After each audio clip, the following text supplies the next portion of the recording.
আসসালামু আলাইকুম, সবাইকে স্বাগত জানাচ্ছি নতুন একটি ভিডিওতে। তো আশা করছি সবাই ভালো আছেন।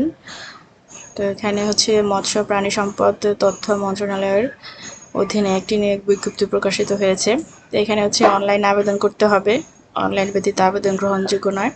তো কারা কারা আবেদন করতে পারবেন, কি কি পোস্ট এবং কতজন করে নেওয়া হবে, যোগ্যতা কি লাগবে এবং কিভাবে আবেদন করবেন বিস্তারিত আমি জানিয়ে দিচ্ছি।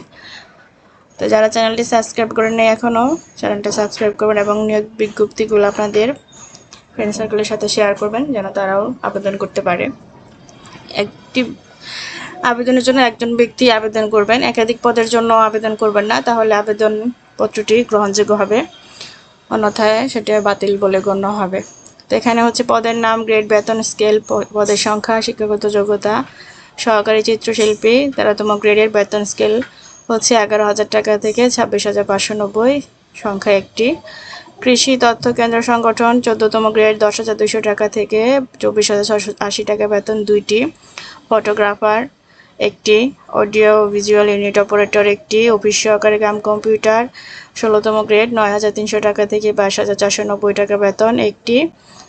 তারপরে হচ্ছে পাশক একটি, গাড়ি চালক 2টি, অফিস সহায়ক 20তম গ্রেড 8,250 টাকা থেকে 20,010 টাকা বেতন 10টি।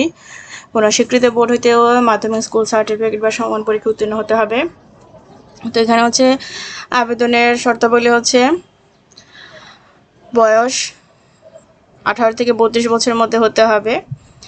আর হচ্ছে যারা কোটা ভিত্তিক ক্ষুদ্র নৃগোষ্ঠী, মুক্তিযোদ্ধা বা বীরাঙ্গনা সন্তান, শারীরিক প্রতিবন্ধী বা তৃতীয় লিঙ্গে আছেন তাদেরকে হচ্ছে উক্ত সনদপত্র সাথে রাখতে হবে এবং এখানে যুক্ত করতে হবে অনলাইনে আবেদনের জন্য। আচ্ছা, অনলাইনে আবেদন ব্যতীত বা তথ্য লিখিত কোনো প্রকার আবেদন বা কাগজপত্র ডাকযোগে বা অন্য কোনো উপায়ে পাঠালে সেটা গ্রহণযোগ্য হবে না। অসম্পূর্ণ বা ভুল তথ্য সংবলিত আবেদনপত্র কোনো কারণ দর্শানোকে বাতিল করা হবে।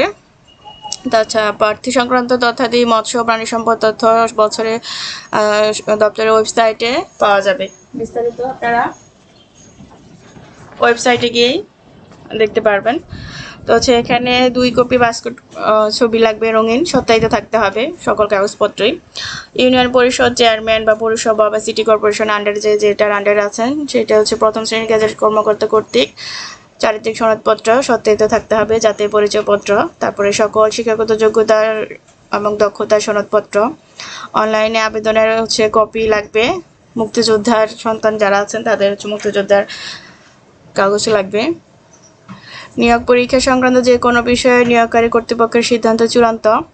তো এখানে হচ্ছে লিখিত পরীক্ষা উত্তীর্ণ হওয়ার পর 1, 3, 4, 5, 6 ও 7 নং সহকারী চিত্রশিল্পী, audio visual unit operator, photographer, office সহকারী কাম কম্পিউটার, মুদ্রাক্ষরিক, তারপরে হচ্ছে গাড়ি চালক প্রার্থীদের ব্যবহারিক পরীক্ষা হবে।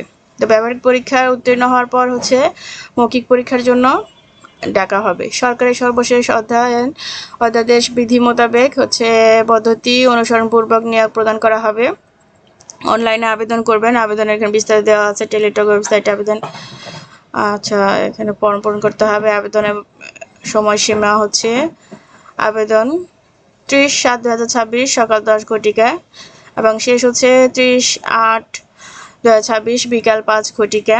উক্ত সময়সীমার মধ্যে ইউজার আইডি প্রাপ্ত প্রার্থীগণ অনলাইনে আবেদন সাবমিটের পর থেকে 72 ঘন্টার মধ্যে পরীক্ষার ফি ও সার্ভিস চার্জ জমা দিতে পারবেন। উক্ত 72 ঘন্টার মধ্যে পরীক্ষার ফি ও সার্ভিস চার্জ প্রদানে ব্যর্থ হলে পরীক্ষার্থীর আবেদন বাতিল বলে গণ্য হবে। অনলাইন আবেদনের ফরমে প্রার্থীর রঙিন ছবি, দৈর্ঘ্য 300 এবং প্রস্থ 300 পিক্সেল ও স্বাক্ষর দৈর্ঘ্য 300 এবং প্রস্থ 80 পিক্সেল স্ক্যান করে নির্ধারিত স্থানে আপলোড করবেন। ছবির সাইজ সর্বোচ্চ 100 কেবি এবং স্বাক্ষরের সাইজ সর্বোচ্চ 60 কেবি হতে হবে।